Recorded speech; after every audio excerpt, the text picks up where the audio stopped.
I need new music. This is the JJO Discover New Music Podcast. Johnny, how are you, buddy? Doing fantastic, man. Good. Can't complain. That's what I like to hear. Well, hey, let's get to it and talk new music from Bilmuri. Joining me today on Discover New Music, Johnny Franck. And I do want to say first, before we get into everything, the band name gave me a little trouble at first. I wanted to say like Bilmuri, like quicker. And then I was Make it sound French. Yeah, like exactly. I tried to zhuzh it up a little bit, and then it was like it's just Bill Murray. It's like one of our favorite comedic actors ever. So I got it now, and I love it. Has Bill reached out to you about any kind of issues with having Bill Murray on there? No, and knock on wood. And I'm really hoping that he hops on a music video at some point in time. It's my ultimate dream in life. That would be amazing. And you know what? He seems like the kind of guy that would do that. So fingers crossed, maybe crazy enough. This will get down the line, get to Bill's people, and then we'll take care of it. That's right. Johnny, let's get to it because we got a new album coming out. Kinda Hard drops April 10th. Also, you're going to be at the Sylvie on Saturday, May 2nd, which we are so excited about here in Madison. I want to take a quick look back at the Bill Murray catalog, if you will. Anything but standard music release practices. You had 3 releases in 2016, 2 in 17 through 2020, Eggy pocket hits, and then you guys slowed down a bit, just 1 release a year. And now, Kinda Hard, 2 years after American Motorsports. I guess what differentiates this release? The time, effort put into it, maybe the song catalog you decided to put together compared to what we've seen before from Bill Murray. Well, you did a deep dive, man, because you got some deep lore on there, man. So I appreciate it. Of course. I mean, very much like when the project first started, I would write 8 songs and put it out like that day. Yeah. Like I think the second album, I literally finished it and uploaded it that day. And it was very much like something where I just wanted to put out as much music as possible. I hadn't put music out in like 8 years. So I was kind of just ready to go, man. I think that had kind of built up in my heart. And then as time has gone on, we've been a lot more selective with the songs that we've put out. And I am now for each record, probably writing 200 to 300 songs and then picking 12 to put out. So it's very much, what we're putting out is the true cream of the crop here. And it's not like just write 8 songs and put it out anymore. It's very much like, let's write, as many songs as we can and pick the ones we love. So the creative output is way, way higher, but what we're actually taking in is way, way lower. And that's why it takes us a longer time, because it just takes us a lot of time to get that, write 15 songs, take 1. And and honestly, it's been cool because we've had a lot more success with that kind of paradigm of how we're releasing things. And it's made me a better songwriter, a better artist and musician as well. So you had this giant purge and everything came flowing out, and now being a little bit more, because not taking away from any of the stuff before it, even the way you released it, but more selective, more critical maybe of what exactly you're putting pen to paper and music to reel, if you will. Yeah, absolutely. I mean, it's very much a committee of me, my manager, and Will Carlson, my producer, who, as we're producing things out and writing, if 2 of the 3 of us like something and are really about it, that's kind of a good sign that it'll make it onto the record. But, sometimes we'll write a song and everyone's so pumped about it, and then 2 weeks later, no one talks about it. So, we very much tried to keep the songs that stayed in our hearts for a year and a half. So one of the songs on the record we wrote the day that American Motorsports, our previous record, came out. Cool. To me, that song is still just as interesting as it was the day that we wrote it. Which is so crazy. Here you are putting out a full-length album, and instead of just basking in the hard work done, you're like, hey, I got a song. Let's write it down. Let's put it together. Yeah, I mean, I get bored really easily, and music's the most exciting thing that you can do in Ohio. So that's what we're doing, man. That's right. That's right. I love it. I also thought, too, maybe it was because the first incarnation of Bilmuri, when you got started, you were in your mom's basement, and I thought maybe she was just really hammering you to get it done while bringing you maybe Hot Pockets or some pizza rolls. Is that how it went? Well, there's definitely a couple times where, I mean, the lyrics of the early stuff are very sad, and my mom would open up the door and be like, "Are you okay?" And I'd be like, "Yeah, Mom, I'm fine." She'd be like, "Well, I made some ham. Do you want some?" And I'm like, "Yeah, actually, that would be great." Oh, my God. I love it. I love it.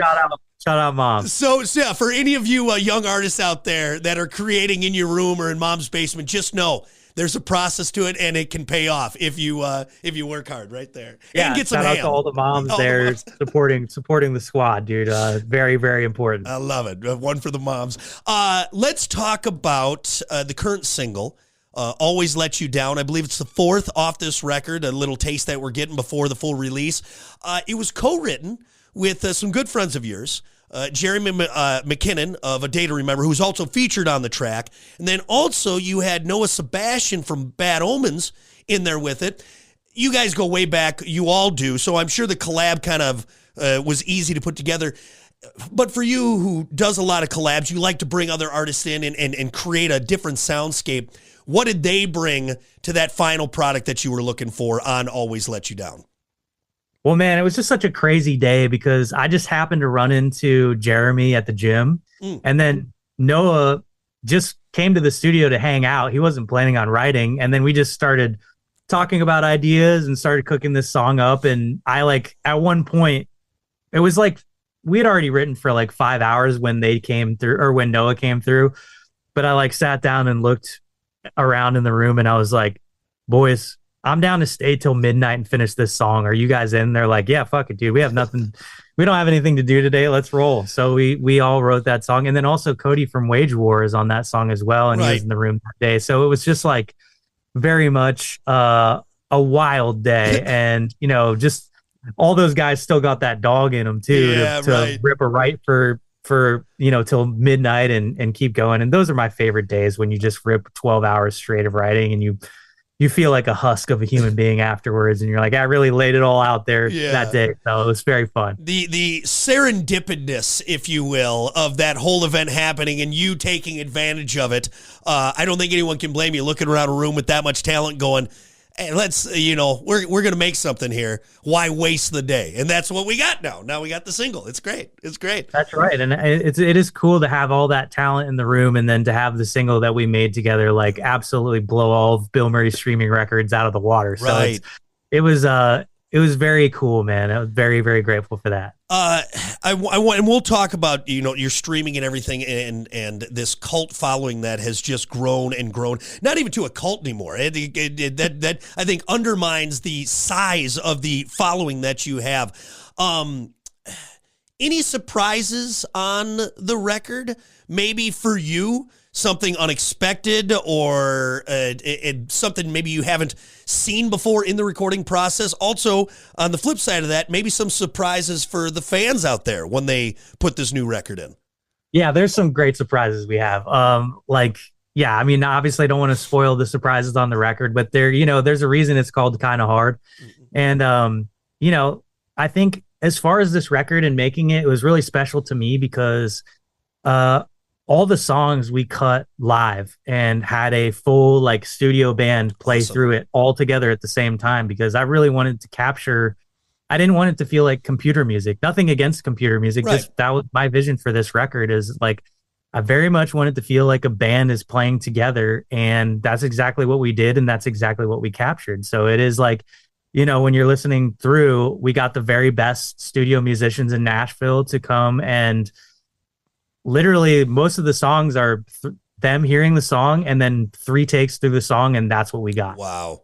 That just goes to show the talent of these guys that we had play with us, and just how special that recording process was, because there's so many times where you're just listening to a band play the thing live, real, all at the same time, and you're like, this is the take, and everyone in the control room feels it, and it's just a really special way to make a record, man. And it was truly like a science experiment that we hope to God worked, because we were spending a lot of money to get these great people here. So it was awesome to have it work out. And I would say, like, I'm beyond proud of the science experiments, at least the new aspect of what we tried to bring into the recording process, to just keep that human element in there. I just talked to Rich Robinson of the Black Crowes, and that's how they've always done it, that live feel. He's like, we play the songs live. Why wouldn't we record them live?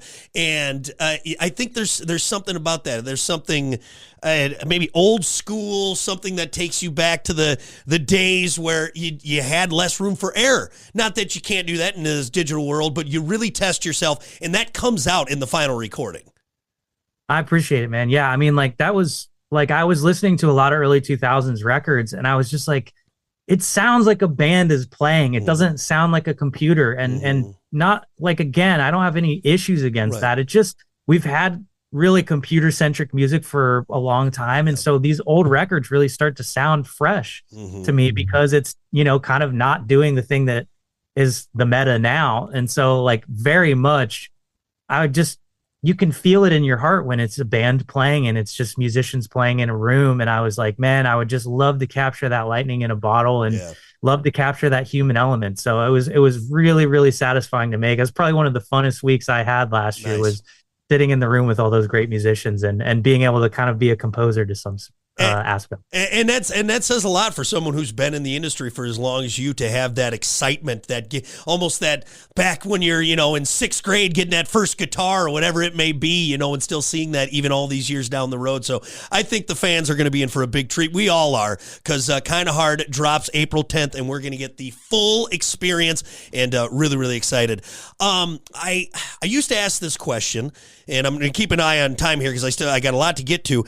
I used to ask the question, what's your favorite track on the record, or maybe a track that speaks to you? And that's a kind of a hard one to ask. So I reworded it in the sense of, an alien comes down, has time to listen to one song before it's got to go back up to its spaceship.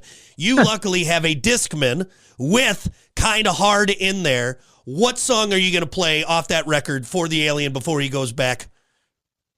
Yeah, I think Always Let You Down, man. The single is just banging from top to bottom, and it's got like kind of everything the record has in it. And also like has that sweet moment at the end. And I don't know, I love the whole thing. So that would be probably the one I would show them. Hit play, make sure that Annie skips on. You don't want to don't want to have any issues on there. Yeah, don't move around too much. You're right, just hold it. Weird, great man. You know, talking about putting this record together, and what some people may not know, a lot of people probably do, but you've also produced music for a wide variety of bands. And I'm always curious about that, because there are some musicians that just focus on the writing and playing, and then get someone, which is fine. That's totally fine. But for someone who also puts on a producer hat from time to time, actually quite a bit of time, do you find yourself thinking like a producer while putting the music together, while writing, or do you try and keep that producer mind and creative musician mind separate during this process? I try to be like water for whatever the song needs. If, you know, I'm down to do whatever the song needs me to do. I'm in. I would say, you know, as far as like the overall pie of a song, like the thing that I'm really good at doing is producing. And so that's like where I found me and Will, my producer, that we work on everything together. Like, that is my favorite thing to do, is once the song's fully written, we get to go in there, dig in deep and arrange this song and make it, polish it up and shine it and make it like the best it possibly can be. So that to me is the thing that I love doing. As far as like, you know, melodies and stuff like that, I've, you know, I'll get a good melody every once in a while, but I love being in the room with someone who's a melodic, like Chad, as I like to say, so that I can kind of sit back and be more of the producer and pick the things that I like and do what I believe that I'm best at. I love it, man. Well, I know we're in for a treat. Like I said, April 10th can't get here soon enough, man. And we're going to get Kind of Hard for our listening pleasure. And then, of course, at the Sylvie on May 2nd, shortly after. So we'll get you there. You mentioned streaming before, and I want to touch on this just real quick. Did you ever expect, getting back into it, restarting this musical journey in your mom's basement, eating ham in between sad songs, and now seeing that reaction and the people that just, it's like it's exponential at this point, where with the fans of Bilmuri coming out in your wildest dreams, did you see that happening with this project you started? Man, I really just try to focus on making things that bring me joy, and I love making music just as much as I did when I picked up a guitar when I was in middle school. And I really try to protect that. And I really try to just do music because I love doing it. And obviously, like, I'm always going to focus on the results and the feedback. And I think something truly great is when you can kind of bridge the gap between something that you love and something that your fans are going to love. And that's what I try to do. And just to see the reaction has been truly awesome. And I was just thinking yesterday, like, I would have, when I was, 26, 27, writing music in my mom's basement, I was dreaming of times like this. So I'm really trying to, keep it all in, keep a journal of all the things that are happening, and just be really grateful for it. I love it, man. Well, we're grateful for the work and the passion you put into it, and this latest project that I don't see any end in sight other than you just getting busy because you got to have something going on, and we'll see more there. But very excited for that. And again, April 10th, Kinda Hard drops, then a full tour to support it. I think you're hitting 18, 19 cities, so you're going to be busy, which is a lot of fun. Before we get to rapid fire, I do have a two-part question going back to the Always Let You Down single and music video. First question, were stunt doubles used during the fighting sequences, or did you and Jeremy actually go at it? Absolutely stunt doubles. Okay. I'm as soft as it gets, man. I'm a musician, dude. We're all cowards. So I think, very much that was always like, can we wear the same outfits was the beginning of the audition process for finding our nights. I love it. I love it. Yeah. Because it's quite intense, and you're like, God, I hope that's not in some friendly combat. So I'm glad that you didn't do the Tom Cruise route and you let someone else do the stunts. That's smart. Second part of this two-part question for Always Let You Down on the music video, the Ohio Corn Cob Deep Throating Contest. You apparently I'll had get it next year. Yeah, I was going to say, what are you doing to prepare for a better showing at that? I don't think anyone should see what I'm doing to prepare, but yeah, I'm hopefully planning on placing third and medaling next year. So yeah, at least getting a podium spot. Yeah, that's right. Training begins today. Oh my God! When Caleb said that in the video, I had to go back and did he say what I think he said in this epic monologue that he had to start that thing out? It was unbelievable. No script. We literally just I was just feeding him lines and he was going. I love it. Well, it's amazing, and people can go check it out now because it's fantastic. All right, real quick, rapid fire, because I just got the 2-minute warning. No wrong answers. Go with your heart. Let's start with whistle solo in Winds of Change or in Patience. Oh my gosh. I don't even know. I don't know either of those songs. I'm so sorry. So Scorpions, Winds of Change, where he sings like anyway, okay, so let's move on from that one. Don't worry about it. Listen to him later and get back to me, okay? All right. What about Take on Me or Take Me Home Tonight? Do you know those ones? Take on Me. Very good. Vanilla Ice or Ice Cube? Like the foods or no, the rappers. No, I'm messing with you. Like, I don't know. Vanilla Ice, very nice. Choco Taco or Flintstone Push Pop? Choco Taco. Very nice. God, those are so good. Would you rather see Bigfoot or the Loch Ness Monster? The Hog Man. The Hog Man. I don't even know what that is. Look it up, dude. Is it going to give me nightmares? Is it going to give me nightmares? Yeah. Okay, good. Last one. Would you rather fight 100 duck-sized horses or one horse-sized duck? Duck-sized horses. What would your plan of attack be? A lot of kicking, a lot of screaming. What are you going to do? I'll try to bait them off a cliff. Like lemmings, or the dodo bird, whatever it was. Very nice. Johnny, thank you for humoring me. More importantly, thank you for talking new music. Bilmuri, Kinda Hard, April 10th, it's dropping, and then Saturday, May 2nd at the Sylvie. We're so excited for you, man. Just looking forward to so much more with you guys. Can't wait, man. I'll see you there. Listen, rate, share, subscribe. Discover new music now at WJJO.com, in the JJO app, or wherever you get your podcasts. Brock has a new interview every Thursday evening between 6 and 7. 94.1 JJO.